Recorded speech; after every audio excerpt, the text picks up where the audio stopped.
আসসালামু আলাইকুম। নার্সিং ভর্তি প্রস্তুতি প্রশ্ন সলভ সিরিজের আজকে আমাদের ৫ম ক্লাস। আজকের ক্লাসে আমরা গত বছর ডিপ্লোমা নার্সিংয়ে সাধারণ বিজ্ঞানের যে প্রশ্নগুলো আসছে, অর্থাৎ আমাদের জীববিজ্ঞান, পদার্থ, রসায়ন এবং ইন টোটাল সাধারণ বিজ্ঞান থেকে যে প্রশ্নগুলো আসছে, এই প্রশ্নগুলো সলভ করব। খুবই ইম্পোর্টেন্ট কিছু প্রশ্ন আমরা এখানে ব্যাখ্যা করব এবং আমাদের যে অপশনগুলো, সে অপশনগুলো আমরা ডিটেইল বলার চেষ্টা করব। সো ফার্দার আমরা আর কোনো কথাবার্তা না বলে আমরা আমাদের ক্লাস শুরু করি। ওকে। সো সবার আগে আমাদের যে প্রশ্নটা আছে, সেই প্রশ্নটায় আমাদেরকে বলা হইছে, মানব শরীরে শক্তির প্রধান উৎস কোনটা? আচ্ছা, শক্তির প্রধান উৎস মূলত শর্করা। এখন এটা একটু ডিটেইলস আমাদের পড়তে হবে। ডিটেইলস পড়তে গেলে আমরা যেটা আলোচনা করব, সেটা হচ্ছে আমাদের আমাদের আম আমরা যে খাদ্য উপাদানগুলো খেয়ে থাকি, এর মধ্যে আমাদের হচ্ছে আমাদের আ যে সোর্স থেকে আমরা মূলত শক্তি পাই, একটা হচ্ছে আমাদের শর্করা। একটা সোর্স হচ্ছে শর্করা এবং শর্করা বা কার্বোহাইড্রেট থেকে আমরা প্রতি গ্রামে ৪ কিলোক্যালোরি আমরা শক্তি পাই। ৪ কিলোক্যালোরি শক্তি পাই। আরেকটা শক্তির সোর্স আছে আমাদের, সেটা হচ্ছে স্নেহ জাতীয় বা চর্বি জাতীয় খাবার। এবং স্নেহ জাতীয় খাবার থেকে আমরা প্রতি গ্রাম থেকে ৯ কিলোক্যালোরি আমরা শক্তি পেয়ে থাকি।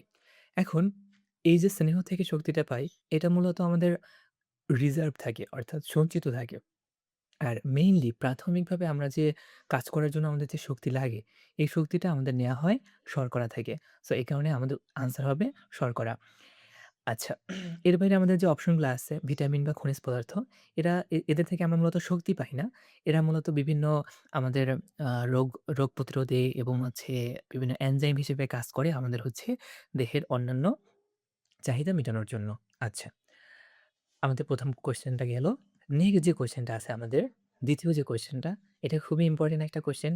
ইম্পোর্টেন্ট এই কারণে এই প্রশ্নটা নানানভাবে আসতে পারে। যে প্রশ্নটা মেইনলি আসছে, মানবদেহের সবচেয়ে বড় গ্রন্থি কোনটা? সো এইটা হচ্ছে আমাদের বেসিক্যালি এটা আমাদের আ মুখস্থ করতে হবে। সো আমাদের মানবদেহের সবচেয়ে বড় গ্রন্থি হচ্ছে আম যকৃৎ বা লিভার। এখন বাড়তি কথা কি? এইখানে আমাদেরকে বলা হইছে সবচেয়ে বড় গ্রন্থি। সবচেয়ে বড় গ্রন্থি বললে আমরা বলব যকৃৎ বা লিভার। কিন্তু যদি বলে সবচেয়ে বড় অন্তঃক্ষরা গ্রন্থি কোনটা? সবচেয়ে বড় সবচেয়ে বড় অন্তঃক্ষরা গ্রন্থি। অন্তঃক্ষরা গ্রন্থি। তাহলে আমরা দাগাবো হচ্ছে থাইরয়েড। তাহলে কি দাগাবো? তাহলে দাগাবো থাইরয়েড। এবং যদি বলে সবচেয়ে বড় অঙ্গ। সবচেয়ে বড় অঙ্গ বললে আমরা দাগাবো স্কিন বা ত্বক। তাহলে সবচেয়ে বড় গ্রন্থি লিভার বা যকৃৎ, সবচেয়ে বড় অন্তঃক্ষরা গ্রন্থি থাইরয়েড, সবচেয়ে বড় অঙ্গ স্কিন বা ত্বক। আচ্ছা। সো এখানে আমরা এক্সট্রা আরেকটু ইনফরমেশন দিছি, যেমন যকৃতের ওজন হচ্ছে প্রায় ১.৫ কেজি। আর থাইরয়েড হচ্ছে এন্ডোক্রাইন গ্রন্থি। এন্ডোক্রাইন মানে হচ্ছে অন্তঃক্ষরা। এরপর আমাদের যে প্যারোটিড গ্রন্থি আছে, এই প্যারোটিড গ্রন্থিটা হচ্ছে আমাদের সবচেয়ে বড় একটা লালা গ্রন্থি এবং এটা হচ্ছে সবচেয়ে বড় লালা গ্রন্থি। আমাদের ৩ টা লালা গ্রন্থি আছে, প্যারোটিড, সাবলিঙ্গুয়াল এবং সাবম্যান্ডিবুলার। এর মধ্যে সবচেয়ে বড় সালাইভারি গ্ল্যান্ড বা প্যারোটিড গ্রন্থি হচ্ছে আমাদের আমাদের হচ্ছে প্যারোটিড। আচ্ছা। ওকে। আমরা এই প্রশ্নটা আমরা সলভ করতে পারলাম। আমরা নেক্সট কোয়েশ্চেন এ চলে যাব। নেক্সট কোয়েশ্চেন এ আমাদের কি বলছে দেখো? কোষের যে অংশে গ্লাইকোলাইসিস সম্পন্ন হয় তার নাম কি? আচ্ছা, খুবই ইম্পোর্টেন্ট একটা প্রশ্ন। দেখো, গ্লাইকোলাইসিস আমাদের সম্পন্ন হয় মূলত সাইটোপ্লাজমে। কোথায় সম্পন্ন হয়? সাইটোপ্লাজমে। এর জন্য আলাদা কোনো আমাদের অঙ্গাণু দরকার হয় না। এই যে মাইটোকন্ড্রিয়া, লাইসোজোম, নিউক্লিয়াস, এরা সবাই কিন্তু সাইটোপ্লাজমের বিভিন্ন অঙ্গাণু। কিন্তু গ্লাইকোলাইসিস বেসিক্যালি সাইটোপ্লাজমে সম্পন্ন হয়। এর জন্য আলাদা কোনো অঙ্গাণু লাগে না। মাইটোকন্ড্রিয়া, আচ্ছা আমরা যেখানে ছিলাম, আমাদের গ্লাইকোলাইসিস সম্পন্ন হয় হচ্ছে সাইটোপ্লাজমে এবং মাইটোকন্ড্রিয়ায় ক্রেব চক্রটা সম্পন্ন হয়। এই ২ টা ইনফরমেশন আমাদের মনে রাখতে হবে। আচ্ছা, এখানে আমাদের তাহলে আনসার কি? সাইটোপ্লাজম। এবং এখানে আমাদের ওই কথাটা বলা হয়েছে দেখো, আমাদেরকে বলা হয়েছে যে গ্লাইকোলাইসিস সাইটোপ্লাজমে হয় এবং মাইটোকন্ড্রিয়াতে হয় ক্রেবস সাইকেল। আর এখানে নিউক্লিয়াস আছে একটা অপশন। নিউক্লিয়াসে আমাদের হচ্ছে জেনেটিক ম্যাটেরিয়াল, ডিএনএ এগুলো থাকে। আর লাইসোজোম হচ্ছে পাচন কাজ করে। এটা নিয়ে আমরা পরে কথাবার্তা বলতে পারি। লাইসোজোম হচ্ছে আ জীবাণু মেরে ফেলে এবং কখনো, কখনো নিজেকেই খেয়ে ফেলে যখন আক্রান্ত হয়। ওকে, আমরা পরের কোয়েশ্চেনে যাব। আচ্ছা, নেক্সট যে কোয়েশ্চেনটা আছে, এই কোয়েশ্চেনটা আমাদেরকে বলছে, লাল লিটমাস পেপার ক্ষারের সংস্পর্শে যে রং ধারণ করে তা হলো। এখন আমাদের যে জিনিসটা জানতে হবে, অ্যাসিড অ্যাসিড নীল লিটমাসকে নীলকে লাল করে। লাল করে। অর্থাৎ অ্যাসিড নীল লিটমাসকে লাল লিটমাসে কনভার্ট করে। আর ক্ষার বা ক্ষারক লাল লিটমাসকে অর্থাৎ লালকে নীল করে। লাল লিটমাসকে নীল করে। এখানে যে অপশনটা আছে, লাল লিটমাস পেপার ক্ষারের সংস্পর্শে তাহলে কি হবে? লালকে নীল করে। তাহলে ক্ষারের সংস্পর্শে হয়ে যাবে নীল। আমরা নীল দাগালাম এবং এই কথাটি আমাদের এখানে বলা আছে। আচ্ছা, নেক্সট আমাদের যে কোয়েশ্চেনটা আছে আমরা পরের কোয়েশ্চেনে যাই। নেক্সট কোয়েশ্চেনে বলছে, রক্ত স্বল্পতা রোগকে কি বলা হয়? আচ্ছা, রক্ত স্বল্পতা হলে ওইটাকে আমরা বেসিক্যালি বলি হচ্ছে আম অ্যানিমিয়া। রক্ত স্বল্পতা হলে ওটাকে আমরা কি বলি? অ্যানিমিয়া বলি।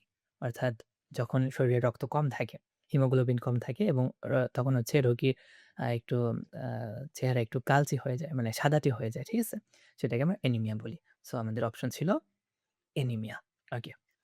এর বাইরে দেখো, এর বাইরে আমাদের যে অপশনগুলো এখানে দেয়া আছে, আমাদেরকে বলা হয়েছে যে আ হিমোগ্লোবিন বা আরবিসি কমে গেলে ওটাকে আমরা অ্যানিমিয়া বলি এবং জন্ডিস হইলে আমাদের বিলিরুবিন বেড়ে যায়। ঠিক আছে? সো এখানে অপশনে একটা জন্ডিস আছে, এটা হচ্ছে বিলিরুবিন বেড়ে যায়। তারপর লিউকেমিয়া। লিউকেমিয়া হচ্ছে ক্যান্সার এক টাইপের, যখন ডব্লিউবিসির সংখ্যা বেড়ে যায়, তখন হচ্ছে একটা ক্যান্সার হয়, সেটা হচ্ছে লিউকেমিয়া। আর নিউমোনিয়া তো আমরা জানি যে ফুসফুসে সমস্যা হয়। আচ্ছা, তাহলে এখানে অপশন হচ্ছে অ্যানিমিয়া। আমরা পরের কোয়েশ্চেনে যাব। আচ্ছা, পরের কোয়েশ্চেনে বলছে, জীববিজ্ঞানের যে শাখায় কীটপতঙ্গ নিয়ে আলোচনা করা হয়। দেখো, কীটপতঙ্গ নিয়ে আলোচনা করা হয় মূলত এন্টেমোলজিতে। এন্টেমোলজিতে। ইকোলজিতে বাস্তু সংস্থান নিয়ে আলোচনা করা হয়। বাস্তু সংস্থান। এন্ডোক্রাইনোলজিতে হরমোন নিয়ে আলোচনা করা হয়। হরমোন। এবং মাইক্রোবায়োলজিতে বিভিন্ন যে আম প আমাদের হচ্ছে যে জীবাণু বা পরজীবী বা ব্যাকটেরিয়া, এগুলো নিয়ে আলোচনা করা হয়। সো এখানে আমাদের যে অপশনগুলো আছে, উত্তর হবে এন্টোমোলজি। দেখো কি বলছে? এখানে বলছে যে আমাদের এন্টোমোলজিতে কীটপতঙ্গ নিয়ে আলোচনা করা হয়, মাইক্রোবায়োলজিতে অণুজীব, ব্যাকটেরিয়া, ভাইরাস এগুলো নিয়ে, ইকোলজিতে পরিবেশ ও জীব অর্থাৎ বাস্তু সংস্থা নিয়ে আলোচনা করা হয় এবং এন্ডোক্রাইনোলজিতে হরমোন নিয়ে আলোচনা করা হয়। গেল আমাদের। আমরা পরের কোয়েশ্চনে যাব। গ্যাস বেলুনে ব্যবহৃত গ্যাসের নাম কি? খুবই আরেকটা সুন্দর কোয়েশ্চেন। এখানে যেটা আমরা জানতে হবে, দেখো, গ্যাস বেলুনে এমন গ্যাস ইউজ করা হয় যেটা অনেক হালকা হয়। হালকা হলে কি হবে? তাহলে হচ্ছে বেলুনটা উঠতে পারবে। সো এই কারণে গ্যাস বেলুনে সবচেয়ে হালকা কোনটা? হাইড্রোজেন। হাইড্রোজেন ইউজ করা হইতো। বাট হাইড্রোজেন অনেক আ অনেক হচ্ছে দাহ্য। অর্থাৎ পুড়ে যায়। পুড়ে যেতে পারে, আগুন লেগে যেতে পারে। এই কারণে হাইড্রোজেন ইউজ করা একটু বিপজ্জনক। সো হাইড্রোজেন ইউজ করা হয় না। এজন্য হাইড্রোজেনের পরে যে হিলিয়াম ইউজ করা হয়। এটা হালকাও এবং কম দাহ্য। কম দাহ্য। সো এটা একটু নিরাপদ এবং হালকা তাহলে উঠতে পারে। সো আমাদের হিলিয়ামটা ইউজ করা হয়। বাকি যে ২ টা আছে, অক্সিজেন এবং নাইট্রোজেন, এই ২ টা একটু ভারী। হিলিয়ামের চেয়ে ভারী। এই কারণে এই ২ টা ইউজ করা হয় না। সো আমাদের অ্যান্সার হচ্ছে হিলিয়াম। ওকে। আমরা পরের কোয়েশ্চেনে যাই। পরের কোয়েশ্চেনে বলছে, বোলতার দংশনে অর্থাৎ বোলতা যে আমাদের কামড় দেয়, বোলতার দংশনে যে পদার্থের কারণে প্রচণ্ড জ্বালা করে, আচ্ছা সেটা হচ্ছে আমাদের হিস্টামিন। ঠিক আছে? এই হিস্টামিনের কারণে হচ্ছে আমাদের ওই জ্বালা করে। এবং হিস্টামিনটা কিছুটা অ্যাসিডিক, হ্যাঁ? আচ্ছা, এই কারণে হচ্ছে আমরা চুন লাগাই বলতে কামড় দিলে। চুনটা হচ্ছে ক্ষার, অ্যাসিড আর ক্ষার মিলে তারপর একটা নিউট্রাল পজিশনে যাওয়ার চেষ্টা করে। সো এখানে অপশন কোনটা? হিস্টামিন। ওকে। নেক্সট কোয়েশ্চেন দেখো, বলা হয়েছে পাহাড়ে ওঠার সময় পরিশ্রম বেশি হওয়ার কারণ কি? দেখো, পাহাড়ে যখন আমরা যত বেশি উপরে উঠতে থাকবো, অত আমাদের অক্সিজেনের চাপ, মানে অক্সিজেন তত আমাদের কমতে থাকবে। সো অক্সিজেন কমতে থাকলে আমরা কি হবে? আমাদের কষ্ট হবে, আমাদের শ্বাস নিতে কষ্ট হবে। সো পাহাড়ে আমরা যখন যত উপরে উঠি, অক্সিজেন তত কমতে থাকে, এই কারণে আমাদের কষ্ট হয়। সো বাতাসে অক্সিজেন কম হওয়া। ওকে। কিডনি বিকল হলে রক্তে যে উপাদান বেড়ে যায়। দেখো, এই কথাটা অনেক বেশি বলা হয়। আমরা যদি কিডনির একটা মাত্র টেস্ট করতে চাই, দেখো, কিডনির কোনো সমস্যা হলো, একটা টেস্ট যদি করা হয়, মানে যদি অন্য কোনো টেস্ট করার মতো সক্ষমতা না থাকে, একটা টেস্ট করা হলে ওটা ক্রিয়েটিনিন টেস্ট দেয়। ক্রিয়েটিনিন। সো এই ক্রিয়েটিনিনটা হচ্ছে কিডনি এটাকে হচ্ছে মেটাবলিজমের মাধ্যমে অর্থাৎ এটা পরিপাক করার চেষ্টা করে অথবা বাইরে বের করে দেয়। বাট কিডনি যখন বিকল হয়, তখন এই ক্রিয়েটিনিনটা রক্তে চলে আসে এবং রক্তে এই ক্রিয়েটিনিনের পরিমাণ বেড়ে যায়। সো কিডনি বিকল হলে রক্তে কি বেড়ে যায়? আমাদের হচ্ছে ক্রিয়েটিনিন বেড়ে যায়। ঠিক আছে? হিমোগ্লোবিন বেড়ে যায় না, ক্লোরাইড বেড়ে যায় না, গ্লুকোজ বেড়ে যায় না। গ্লুকোজ বাড়ে কখন? যখন আমাদের ডায়াবেটিস হয়। তখন রক্তে গ্লুকোজ বেড়ে যায় এবং বারবার আমাদের হচ্ছে গিয়ে আ মানে প্রস্রাব ত্যাগের ইচ্ছা জাগে। সো আমাদের বহুমূত্র বা ডায়াবেটিস হয় তখন। ওকে, আমরা পরের কোয়েশ্চেনে যাব। পরের কোয়েশ্চেনে বলছে, মানুষের রক্তে গ্লুকোজের আচ্ছা, যে কথাটা বলছিলাম ওইটা আবার আসছে যে, রক্তে যদি আমাদের গ্লুকোজের পরিমাণ বাড়ে, রক্তে গ্লুকোজের পরিমাণ বাড়লে তখন কি হবে? ডায়াবেটিস বা বহুমূত্র। বহুমূত্র বা ডায়াবেটিস হবে। ঠিক আছে? আচ্ছা। উচ্চ রক্তচাপ এটা হচ্ছে হাইপারটেনশন। হাইপারটেনশন অর্থাৎ যখন চাপ বেড়ে যায়, টেনশন বেড়ে যায়, রক্তচাপ বেড়ে যায়। গলগণ্ড, এই গলগণ্ডটা হয় মূলত আয়োডিনের অভাবে। কিসের অভাবে হয়? আয়োডিনের অভাবে যে গলায় এরকম ফুলে ওঠে। সো আয়োডিনের অভাবে। আর হেপাটাইটিস এটা হচ্ছে আমাদের লিভারের প্রদাহ। লিভারের বা যকৃতের প্রদাহ। ঠিক আছে? লিভারের প্রদাহ। আমরা ৪ টা নিয়ে আলোচনা করলাম। সো আমাদের অপশন কোনটা হবে? আমাদের অপশন হবে ডায়াবেটিস। ওকে। নেক্সট কোয়েশ্চেন দেখো। নেক্সট কোয়েশ্চেন বলছে, রক্ত জমাট বাঁধলে হালকা হলুদ বর্ণের জলীয় অংশ বের হয় সে তার নাম কি? আচ্ছা, রক্ত যদি এরকম জমাট বাঁধে, সো এই পর্যন্ত ধরো একটু কালো, কালো থাকে। আর এর উপরে এইটুকু পার্ট ধরো আমাদের একটু হলুদ, হলুদ, হলুদ, হলুদ থাকে। এই পার্টটাকে বলা হয় সিরাম। এই পার্টটাকে কি বলা হয়? সিরাম বলা হয়। কি বলা হয়? সিরাম বলা হয়। তাহলে আনসার হচ্ছে সিরাম বা সেরাম। ওকে। নেক্সট কোয়েশ্চেন দেখো। নেক্সট কোয়েশ্চেনে বলছে, কোমল পানীয়তে দ্রবীভূত থাকে। খুব কমন একটা কোয়েশ্চেন। কোমল পানীয়তে কি দ্রবীভূত থাকে? সেটা হচ্ছে কার্বন ডাই অক্সাইড। এবং এই কার্বন ডাই অক্সাইড থাকার কারণে কোমল পানীয় আমরা যখন খুলি তখন একটা বুদবুদ বের হয়। এই বুদবুদ বের হয় মূলত এই কার্বন ডাই অক্সাইড গ্যাসের কারণে। ঠিক আছে? ওকে। অপশন হচ্ছে carbon die oxide. Next question, পানি বিশুদ্ধকরণের জন্য যে ট্যাবলেট ব্যবহার করা হয় তার মূল উপাদান কি? দেখো, পানি বিশুদ্ধকরণের জন্য মূলত ব্যবহার করা হয় ব্লিচিং পাউডার। কি ব্যবহার করা হয়? Bleaching powder. এবং এই ব্লিচিং পাউডারের সংকেত হচ্ছে CaOCl Cl অর্থাৎ ক্যালসিয়াম হাইপোক্লোরাইট। ওকে। সো এখানে আমাদের অপশন হবে CaOCl Cl। সো এটা আচ্ছা, ক্যালসিয়াম হাইপোক্লোরাইট হচ্ছে আমরা হাইপোক্লোরাস অ্যাসিড। ওকে। আম ওকে। পরের কোয়েশ্চনে বলছে, গর্ভকালীন যে টিকা দিতে হয় তার অন্তর্ভুক্ত। দেখো, গর্ভকালীন সময় মূলত টিটেনাস টিকা দেওয়া হয়। টিটি টিকা বা টিটেনাস টিকা দেওয়া হয় যেন বাচ্চার টিটেনাস না হইতে পারে। ঠিক আছে? আচ্ছা, তাহলে এখান থেকে আমরা দেখাবো কোনটা? আমাদের হচ্ছে টিটেনাস। ওকে। নেক্সট কোয়েশ্চেন, যে উপাদানের অভাবে উদ্ভিদের ফুল ও পাতা ঝরে পড়ে। দেখো, ফসফরাসের কারণে ফুল পাতা ঝরে পড়ে। ফসফরাসের কারণে। আ সো এখান থেকে আমরা দেখাবো হচ্ছে ফসফরাস।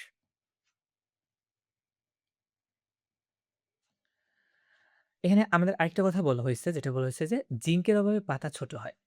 সো আমাদের হচ্ছে ফুল ও ফল ঝরে পড়ে ফসফরাসের অভাবে। পাতা ছোট হয় জিঙ্কের অভাবে। এবং আরেকটা ইম্পোর্টেন্ট, ক্লোরোসিস। ক্লোরোসিস হয় আয়রনের অভাবে। ক্লোরোসিস হয় আয়রনের অভাবে। আচ্ছা, তাহলে আমাদের পরের কোয়েশ্চেনে আমরা যাইতে পারি। যে ভিটামিনের অভাবে রাতকানা হয়, ভিটামিন নিয়ে আমাদের অনেক লং পড়াশোনা করতে হবে। আমরা যখন আমাদের মেইন পড়াশোনা শুরু করব তখন আমরা পড়ব। সো ভিটামিনের অভাবে রাতকানা রোগ হয় কোন ভিটামিনের অভাবে? সেটা হচ্ছে আমাদের ভিটামিন এ এর অভাবে। ভিটামিন এ এর অভাবে নাইট ব্লাইন্ডনেস বা রাতকানা হয়। রাতকানা। ভিটামিন সি এর অভাবে স্কারভি হয়। কি হয়? আমাদের স্কারভি। স্কারভি। ভিটামিন বি12, ভিটামিন বি12 এর অভাবে হচ্ছে আমাদের অ্যানিমিয়া হইতে পারে। রক্তশূন্যতা হইতে পারে, যেটা আমরা একটু আগে পড়ছিলাম। ভিটামিন ডি এর অভাবে আমাদের হচ্ছে কি হয়? হাড্ডিতে আমাদের আম সমস্যা হয় এবং এটাকে কি বলে বলো তো? আম সেটা আমি নিজেই ভুলে গেছি। ভিটামিন ডি এর অভাবে আমাদের হচ্ছে ওই যে হাড্ডিতে আমাদের জয়েন্টে সমস্যা হয়। আমরা দাঁড়াও দেখতেছি। সো ভিটামিন এ আমাদের এখানে। আচ্ছা হ্যাঁ, রিকেটস। সো ভিটামিন ডি এর অভাবে হয় আমাদের রিকেটস। সো এই ৪ টা আমরা পড়ে নিলাম। ওকে। নেক্সট আমাদের যে কোয়েশ্চেনটা, মানুষের যে কারণে মানুষ পানিতে ভাসতে পারে তা ব্যাখ্যা করা যায় কার সূত্র দিয়ে? দেখো, আর্কিমিডিসের একটা সূত্র আছে এবং ওই সূত্রটা মূলত হচ্ছে পানিতে ভাসা, প্লবতা এবং এই সকল রিলেটেড আমাদের যে বিষয়গুলো আছে, এই বিষয় নিয়ে আলোচনা করা হইছে। সো পানিতে ভাসতে পারে কিসের জন্য? আর্কিমিডিসের সূত্র দ্বারা আমরা ব্যাখ্যা করতে পারি এটা। এরপর হচ্ছে খাদ্যের সহায়ক উপাদান। খাদ্যের সহায়ক উপাদান হচ্ছে আমাদের দেখো, আমরা যে খাদ্য উপাদানগুলা খাই, এর মধ্যে ৩ টা হচ্ছে ভাইটাল উপাদান। একটা হচ্ছে শর্করা বা কার্বোহাইড্রেট, আমিষ বা প্রোটিন এবং স্নেহ বা ফ্যাট বা চর্বি জাতীয়। বাকি যে উপাদানগুলা পানি, ভিটামিন, খনিজ লবণ এবং হচ্ছে আমাদের আঁশ জাতীয় খাবার রাফেজ, এগুলো সব হচ্ছে সহায়ক উপাদান। সো এখান থেকে আমাদের অপশন হবে কোনটা? পানি। অপশন হবে কোনটা? পানি। ওকে, আমরা নেক্সট কোয়েশ্চেন এ যাব। ওকে। নেক্সট কোয়েশ্চেনে বলছে, চলন্ত গাড়ি হঠাৎ ব্রেক করলে যাত্রীদের সামনে ঝুঁকে পড়ার কারণ কি? এখন একটা চলন্ত গাড়িতে একটা গতি থাকে। যখন হঠাৎ ব্রেক করে ওই গতিটা থেমে যায় এবং আমরা সামনের দিকে পড়ি। আমরা সামনের দিকে ঝুঁকে পড়ি। সো এটা হচ্ছে মূলত গতি জড়তার কারণে। অর্থাৎ আমরা একটা গতিশীল অবস্থায় ছিলাম। আমরা চাই ওই গতিশীল অবস্থায় থাকতে। বাট যখনই আমাদের ব্রেক করা হয় তখন আমরা সামনের দিকে ঝুঁকে পড়ি। সো এটা হচ্ছে গতি জড়তার কারণে। ওকে।